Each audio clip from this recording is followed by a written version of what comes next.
Great. Thank you for coming in to see Oklo. We are also West Africa, obviously. We're in Mali, in the western part of Mali. We've got a very exciting project with some excellent drilling results that we've been announcing over the last couple of months, and that's really the highlight that I'll cross to today. Here's our disclaimer. And it's a snapshot of our land holding. We're concentrated down in that western part of Mali. There's some historical drill hits there from the last couple of years in the yellow. And then in the black box there, where the arrow is, the most recent results that we've been recording.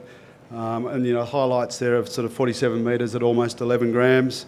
And this week we just announced some, last week we just announced some infill drilling around that area. And I'll show you some sections and some plans as we go through. It's starting to hang together very well for us. Very high grade and some wide zones. Our market cap's about 90 million at the moment. We've got plenty of cash, just over 7 million. We've got a very supportive shareholder base with the likes of BlackRock, Resolute and Scotiabank there. A good team. We've got Mark Connolly's recently joined the company as chairman. Andrew Boyd's our exploration manager. Andrew was involved with the drill out of Papillon on the Fekola deposit. So we've got a wealth of knowledge and in country. And Madani Diallo rounds out our board, who's a Malian based obviously in Bamako with a wealth of experience both on exploration but also contacts into government and relationships there. So great team, good supportive shareholders. We're currently just finishing a 10,000 metre drill program on resource at our Seiko area, which we can look at. We've extended that program because of this discovery we've made at the northern end of one of those trends. It's the usual story. You step out for your last drill hole on a trend, and that's where we hit this 47 metres at 11 grams, and we're now drilling around that area. We've got some metallurgical test work underway, which we should have out in the next couple of months. We've got Lycopodium approved, looking after that with ALS in Perth. And really, Q2 is when we're aiming for our resource and our met work and ongoing drilling right through to the start of the wet season. And at this stage, we'll probably, with extensions on that SK1 North area, we could likely be drilling through the wet season with a couple of diamond rigs, which we can do. The project portfolio, for those of you that know this area, the black line there is the main Senegal-Mali shear. It's part of the plumbing system. You can see Fekola sitting to the west of us, and the Barrick ex-Randgold properties to the north. They're all sort of within about 30 kilometres radius of where we're working. We started on the Dandoko project originally. We then picked up some other ground around us. We've now got a pretty strategic land holding here of about 500 square kilometres. All our work at the moment and the drilling is going into Dandoko, and the budget there over the next 3 to 4 months is about 3.5 million on the drilling program. And the only other area we'll do a little bit of work on is the Kandiole project, which you can see down the bottom left there, which is close to Boto and Fekola, and that again is a tenement that there's been very, very little work done there, and we'll do a bit of auger drilling on that project. We've got the right ingredients. There was thought that we were too far from the main Senegal-Mali shear in the early days, but as you can see by this core, the Seiko deposit there on the right, it's this classic albite, silica, pyrite, carbonate alteration. Where we differ from Fekola is we're more in a brittle deformation, as you can see at Ngoko, which is the Barrick deposit. But we've got the right ingredients going on, and we're chasing systems here. We're not looking for, quartz veins under artisanal areas which don't add up to much. We're really after big, broad intercepts of 30, 40 metre wide zones of alteration, and then zeroing in on these higher grade shoots. The project itself is about 100 square kilometres. What you're looking at here is a max gold in hole image of auger drilling. We cover the entire tenement in about 70,000 metres of auger drilling. So a bit like soil sampling, but what we're doing is punching through that laterite soil cover into topper saprolite, and you can see a whole lot of areas there that we've ringed with circles, and there's about 7 or 8 anomalies that stretch over about 12 kilometres on the belt. We've started drilling at Seko, that area in yellow, really because that's where we got our first auger results from, and that's where we're putting our resource together at the moment. It's still early days. 80% of our drilling is less than 100 metres deep. This is a brand new discovery. It had no drill holes in it till we came into the area. The only other area that had drilling was Jabiru, which is out on the right-hand side there. There's a quartz vein over there with some. We got some good hits in there, but really we're after the big multi-million ounce deposit here, which we think the region can host, and we'll just continue drilling into that Seko area. We have announced a new discovery at Koko, which is the area immediately south of Seko, which is about 1.5 kilometres away. And we reported some 30-metre hits there over 3 grams about a month ago from that area. So looking at Seko itself, these are the trends. There's 3 of them. We call them SK1, SK2, SK3. The one on the right-hand side is where we've just been drilling out the northern end of SK1. That's where the excitement is at the moment. And you can see a nice pod developing there on the leapfrog images.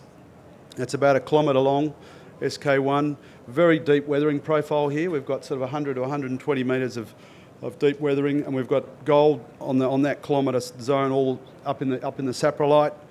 But at the northern end there, we're just starting to get into some potential fresh rock material at the base, and I'll show you a couple of diamond holes shortly. And we're waiting on assays at those at the moment. SK2 sits in the middle there. It's a very nice 500 strike extent, high grade. You can see the drilling that we've recently reported. There's 65 metres there at over 7 grams. And then we've got the SK3 area to the left. So we're looking at potential here for multiple pits. And obviously north and south here is all those other anomalies that we can look at. So we're building the resource base, as I said.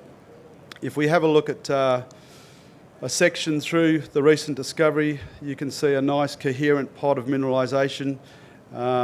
We've got this zone now over about 250 metres strike length. We drilled above and below that 47 metre hit and got some very, very nice numbers. Coincidentally, there's an old air core hole at the top of that section which had about 9 metres at over 1 gram. We've got 2 RC holes infilling that area at the moment. And then the exciting thing is we're now waiting on results of those 2 dashed diamond holes you can see. And in the core we put out in a release recently, there's visible sulfides, there's gossinous zones in the higher area, and we should have assays from that very soon. If those come in, we'll have a down dip extension there of about 170 metres, so about 130 metres vertical. And the grade here is terrific. We're getting 50, 60 metre wide zones at 4 grams. So for us, it's chasing this into the fresh rock and getting a bit like WAF did with their high grade discovery. You can build ounces very, very quickly. We're getting intersections here of 7 metres at over an ounce in places, and most of it we believe now comes to surface. We're now recognising gossinous material at surface in the laterite profile. So it's a very exciting development for the company and a real game changer for us. And we're really looking forward to these next drilling results. We have stepped along strike from here. We've got 3 sections to the south and 2 sections to the north we're waiting on. But it's a credit to the team for this new discovery. You can see here the Seko area up to the north, and I mentioned we made another discovery recently at a place called Koko, which is down here at about 1.5 kilometres to the south. Koko means behind the creek, and there's actually a creek that runs between SK1 and Koko, and we covered this area all with auger drilling, but there's always been a gap in the auger because we couldn't get into that area because of the creek, which was just after the wet season. But coincidentally, a lot of where you're coming into the creek, there's some auger holes there with sort of 0.5 gram intercepts at the bottom of the hole. So we've increased the drilling here. You can see those black traverses. We're now drilling 100 metre deep air core holes. We're about onto the second traverse now, and we're covering that area with drilling because what we see at Cocoa in the drilling is this same gossinous material in the clays, in the saprolite.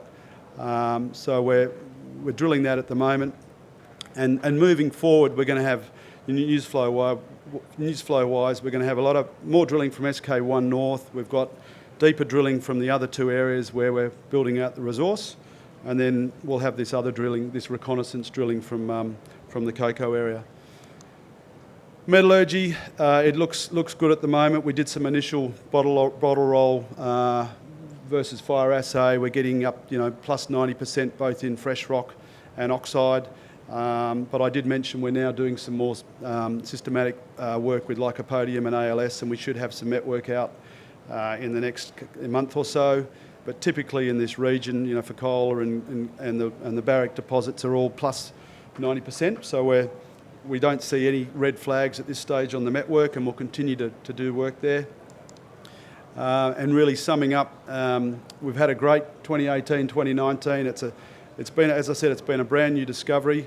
There's a lot of oxide, a lot of clays sitting within the saprolite that we've been drilling. It doesn't give you a great handle on structurally what's going on in the fresh rock.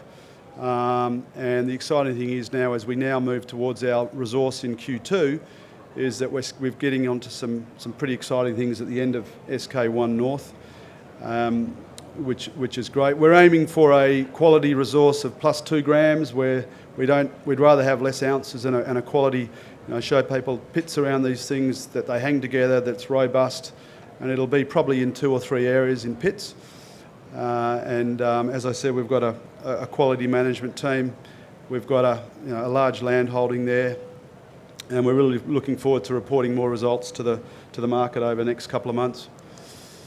And that's the Oklo story. We're at L5 if anyone wants to come past with any more questions, and thanks for listening to the story.